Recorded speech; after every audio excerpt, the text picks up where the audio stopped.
If anyone here suspects that the algorithm that is about to put this man and this woman together might be flawed, speak now or forever hold your silence.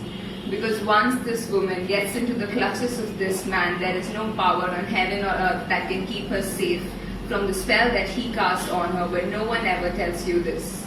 Because if we knew, if women in this land of gods and goddesses, deities and magic had even the slightest idea of the misplaced sense of masculinity that men in this country seem to be empowered by, female feticide would more be a mandate than a ban, but not all men. Not all men, they say. Say that to my 13-year-old self who's still maturing as got cupped by alien hands at a crowded movie hall. See that to the sports bar I watched, it almost crushed my lips because boys in my class just wouldn't stop whispering about my growing bosom, like my confused body was a Pandora's box of mysteries and secrets, and suddenly more than half the world I knew, loved and trusted started staring down the front of my top. But not all men. Not all men, you still say.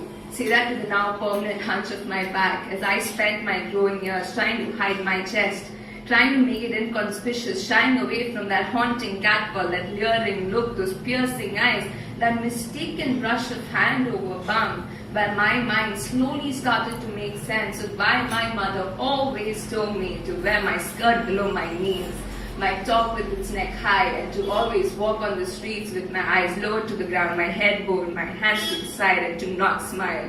Because who knew who was looking? Who could tell who was following this testosterone-filled man's fancy I would catch if I swung my hips just a little too much to the side, smiled my wide smile to unknown eyes, or sat in any posture other than one in which my knees were glued together. But not all men. Not all men, you say, and I am trying. My heart disregards all of my life's experiences, trying to believe you when you say this. Because a little girl who grew up reading about Batman and Superman is still trying to trust man in real life without having to constantly wonder if it was a 34 zebra size that got him talking to her in the first place, but not all men. And not all men, I say.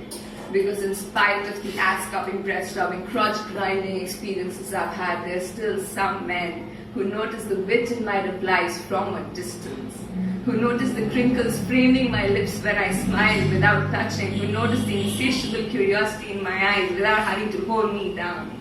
And to such men in this room and beyond, I'd almost believe you when you say not all men.